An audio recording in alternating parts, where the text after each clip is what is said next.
कल्याण society Indore की society में से एक थी।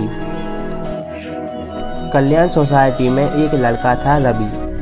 वह बहुत समझदार था और उसे क्रिकेट खेलने का बहुत शौक था।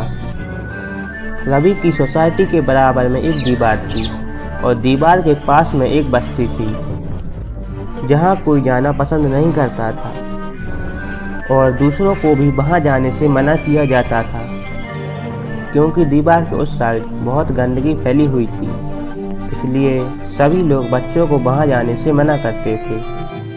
एक दिन सोसाइटी के पार्क में बच्चे आपस में बात करते हुए, राहुल यार बहुत बोर हो रहे हैं, क्या करें यार। इन पूरी गर्मियों की छुट्टियों में ना तो हम कहीं घूमने गए और ना ही कोई क्लासेस ली। हाँ यार सही कह रहे हो, चलो क्रिकेट ही खेलते हैं। हाँ सही कह रहा है, चलो वही खेलते हैं। सभी लोग क्रिकेट खेलने लगते हैं। क्रिकेट खेलते खेलते बॉल दीवार के उस पार चली गई। जाओ बॉल लेकर आओ। तेरी वजह से बॉल उधर गई थी तो तू जा लेने बॉल, हम नहीं जाएंगे। वैसे भी घर वाले मना करते हैं उस तरफ जाने को। ठीक है तो तुम लोग यहीं रुको, मैं अभी आता हूँ। रवि उस दीवार से कूदकर बस्ती की तरफ जाता है और देखता है कि वहाँ चारों तरफ बहुत कचरा फैला हुआ है।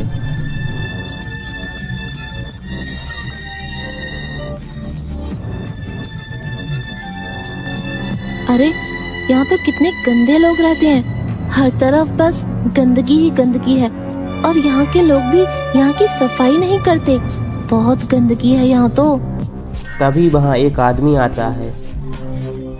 अरे अरे कौन हो तुम और यहाँ क्या करने आए हो? चले जाओ यहाँ से, हमें अपने घर वालों से गालियाँ सुनवाओगे। चलो भागो यहाँ से। अंकल मैं बगल वाली सोसाइटी में रहता हूँ, मेरी बॉल यहाँ आ गई थी, मैं वही लेने आया था। लो और जाओ यहाँ से और वापस मत आना, चलो जल्दी करो। रवि इधर उधर अपनी बॉल ढूंढता है और बॉल मिल जाने पर झट से अपनी सोसाइटी आ जाता है। अरे रवि आ गया तू? हाँ यार तुझे पता है उस दीवार के पीछे कितनी गंदगी है। अच्छा इसीलिए ही घर वाले वहाँ जाने से मना करते हैं। क्यों ना हम सब मिलकर वहाँ की सफाई करें? नहीं नहीं मैं तो नहीं जाऊँगा, वहाँ तुम लोगों को जाना है तो जाओ। हाँ मैं भी नहीं जाऊँगा, मेरे मम्मी पापा मना करते हैं वहाँ जाने से। इतना कहकर दोनों वहाँ से चले जाते हैं, लेकिन रवि के मन में यही सवाल चल रहा होता है कि कैसे वहाँ की सफाई की जाए। वहाँ रहने वाले लोग इतनी गंदगी में कैसे रहते होंगे? टीचर ने हमें बताया था कि गंदगी में कितनी बीमारियाँ हो सकती हैं। इनमें से तो कोई मदद करेगा नहीं, मुझे अकेले ही सफाई करनी होगी। रवि अपने घर से झाड़ू उठाता है और चुपके से झाड़ू दीवार के उस पार फेंक देता है और रवि भी दीवार से कूदकर आ जाता है। रवि सफाई करने लगता है। तभी एक औरत आती है। अरे तुम यहाँ क्या कर रहे हो? चलो जाओ यहाँ से। मैं तो यहाँ की सफाई करने आया हूँ, आप ऐसे क्यों डांट रही हो मुझे? जाओ जाओ जाकर अपना काम करो, चलो जाओ। यहाँ भला सफाई की क्या जरूरत है, सब कुछ अच्छा तो चल रहा है। लेकिन आप मेरी बात तो सुनो। उस औरत ने रवि की एक बात भी नहीं सुनी और उसे वहाँ से भगा दिया। रवि वहाँ से आ तो गया, लेकिन अभी भी उसके मन में यही बात चल रही थी कि वहाँ की सफाई कैसे की जाए। तभी उसकी नज़र सोसाइटी में घूम रहे बंदरों पर पड़ी। वह सारे बंदर एक दूसरे की नकल कर रहे थे। तभी रवि को एक सुझाव आया कि वह बंदरों की मदद से यहाँ की सफाई कर सकता है। कभी वह डांस करता तो कभी केले फेंकता और कभी गेंद फेंककर उन्हें लाने को कहता। बंदर वही कर रहे थे जो रवि करता था। अरे वाह, ये बंदर तो बिल्कुल मेरी तरह करने लग गए। मैं जो कर रहा हूँ ये लोग वैसे वैसे कर रहे हैं। अब मैं इन बंदरों की मदद से उस बस्ती की सफाई कर सकता हूँ। अब रवि को बहुत सारे झाड़ू चाहिए थे। उसने चोरी छुपे सोसाइटी के सब घरों से झाड़ू इकट्ठे कर लिए और दीवार के उस पार फेंक दिया।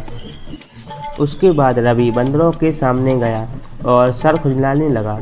यह देख बंदर भी सर खुजलाने लगे और रवि डांस करने लगा। यह देख बंदर भी डांस करने लगे। तभी रवि ने एक झाड़ू उठा लिया और सारे बंदरों ने भी एक एक झाड़ू उठा लिए। अब रवि जैसे साफ सफाई करता वह बंदर भी वैसे ही साफ सफाई कर रहे थे। कुछ ही देर में सारी जगह साफ हो गई। ये देख वहाँ के लोग भी हैरान थे कि कैसे इन्होंने इतने कम समय में इतनी साफ सफाई की।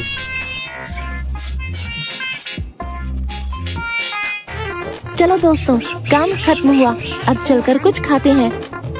रुको बच्चे, तुमने ये काम करके हमारे पूरे समाज को एक बढ़िया उदाहरण दिया है कि अगर हम लोग चाहे तो मिलकर सब मुश्किलों का सामना कर सकते हैं और आस पड़ोस को स्वच्छ रख सकते हैं। हाँ अंकल, अगर आप लोग मिलकर सफाई करते तो आपको इस गंदगी में नहीं रहना पड़ता। साफ सफाई हम सबके लिए जरूरी है। हमें अपने शरीर के साथ साथ अपना आस पड़ोस भी स्वच्छ रखना चाहिए। धन्यवाद। अब हम लोग कभी यहाँ गंदगी नहीं फैलाएंगे।